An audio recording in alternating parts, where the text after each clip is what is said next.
अस्सलाम वालेकुम। आज की वीडियो का टॉपिक जो है वो क्रिप्टो नैरेटिव के हवाले से है कि किस तरह से आप किसी भी नैरेटिव को जज कर सकते हैं, एनालाइज कर सकते हैं कि लॉन्ग टर्म में उसका पोटेंशियल कितना है। तो अगर आप सबसे पहले तो ये वाले जितने भी नैरेटिव हैं इनको सर्च करना चाहते हैं, स्टडी करना चाहते हैं, तो आप गूगल पर लिख सकते हैं क्रिप्टो नैरेटिव ड्यून एनालिटिक। तो आपको ये जो है सारा पैराग्राफ मिल जाएगा, यहाँ पर आप सर्च कर सकते हैं। आज मैं दो कॉइन का एनालिसिस आपसे शेयर करूंगा। एक जो है ऐसा टोकन है जो कि बहुत रिस्की है, दूसरा अच्छा प्रोजेक्ट है। दोनों के आपको बताऊंगा फंडामेंटल्स के किस तरह से आप उनको एनालाइज करें। सबसे पहले ये लिक्विड स्टेकिंग का लेयर 2 टोकन है ASX, ठीक है। इसको जो है हम सर्च करेंगे, यहाँ पर मैंने सर्च किया है और यहाँ अगर इसका मार्केट कैप देखें तो वो सेल्फ रिपोर्टेड है, इसलिए यहाँ पर एक आपको येलो कलर का वार्निंग जो है नज़र आ रहा है लोगो, और यहाँ पर सर्कुलेटिंग सप्लाई में भी वार्निंग लोगो नज़र आ रहा है, ये भी सेल्फ रिपोर्टेड सप्लाई है। अगर यहाँ पर भी हमें ये चीज़ें नज़र नहीं आती फ़िलहाल, तो इसी से ही आप इसको अंदाज़ा लगा सकते हैं कि यहाँ पर ये रिस्की है। अगर अभी भी आपको अंदाज़ा नहीं होता तो फिर यहाँ आप इसका कॉन्ट्रैक्ट जो है वो कॉपी करेंगे यहाँ से, ठीक है।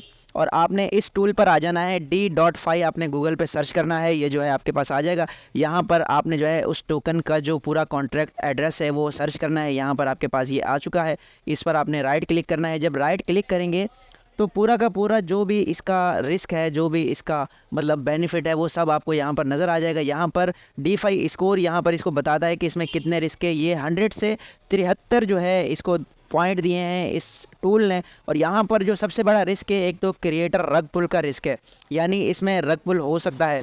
और दूसरा जो रिस्क है वो प्रॉक्सी अपग्रेडेबिलिटी का है, कि इसमें जो है प्रॉक्सी जो है वो अपग्रेड हो सकती है। तो ये वाले जो है बहुत ज़्यादा रिस्क हैं। और उसके अलावा पोटेंशियल हनी पॉट का भी एक है, यानी कि इसमें जो बंदा है, जो क्रिएटर है, वो पोटेंशियल हनी पॉट यानी कि वो कॉइन आपके ख़रीदने के बाद जो है वो उनकी सेलिंग जो है वो रोक सकता है।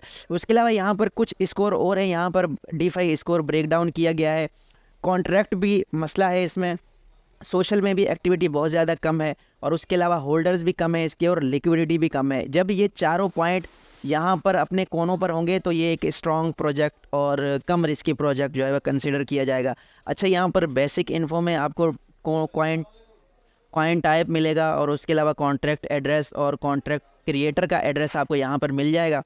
और उसके अलावा हनी पॉट जो डिटेक्टर है, अभी उसमें यहाँ पर बता रहा है कि कोई मसला नहीं है इतना ज़्यादा, यानी कि इसकी जो सेलिंग है वो बंद नहीं हो सकती।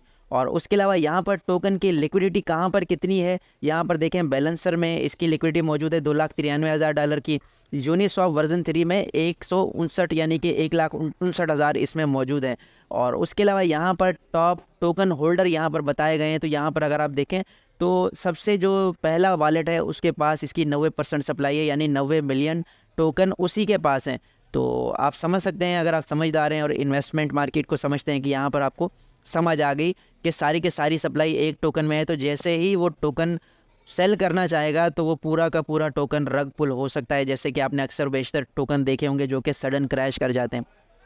उसके अलावा दूसरे टोकन के बारे में बात करते हैं। दूसरा टोकन यहाँ पर ऑरेंज चेन है, और ये AI बेस्ड टोकन है। इस पर जो है आपको एक तो येलो लोगोज़ नज़र नहीं आएंगे जो कि वार्निंग के लोगोज़ हैं, और इसका भी आपने लाजमी एनालिसिस करना है। इसके आप एड्रेस को कॉपी करेंगे यहाँ से, और वहीं जो मैंने आपको D5 स्क्रीनर बताया था वो आपने ओपन करना है। और ओपन करने के बाद जब आप उसमें एड्रेस अपना पेस्ट करेंगे तो उसमें भी सेम सारी की सारी ऐसी डिटेल आपके पास आएगी, और आप एनालाइज कर सकते हैं। यहाँ पर मैंने उसका एड्रेस जो है वो पेस्ट कर दिया, और यहाँ पर आपको टोकन मिल जाएंगे। कोई भी टोकन जो है जितनी चेन्स पर लिस्ट होगा वहाँ पर आपको नज़र आ जाएगा।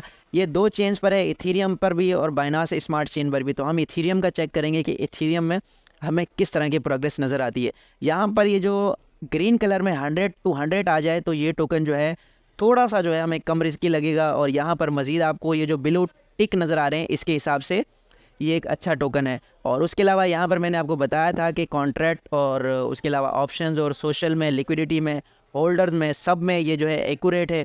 यहाँ पर आपको क्रिएटर का और टोकन का एड्रेस मिल जाएगा। और यहाँ जो एक इम्पॉर्टेंट चीज़ है वो ये है कि सबसे जो नंबर 1 होल्डर है उसके पास 0.348 सप्लाई है, यानी कि 1% सप्लाई भी नहीं है। तो ये ह्यूज पोटेंशियल प्रोजेक्ट ऐसे होते हैं जिनमें सप्लाई जो है नंबर 1 वॉलेट के पास बिल्कुल भी नहीं है, तो इनमें सेल्फ प्रेशर का जो चांसेस है वो बहुत ही कम होता है। तो ये मेरी आज की वीडियो थी, बहुत ज़्यादा इंपॉर्टेंट फैक्टर मैंने आपसे शेयर किया है।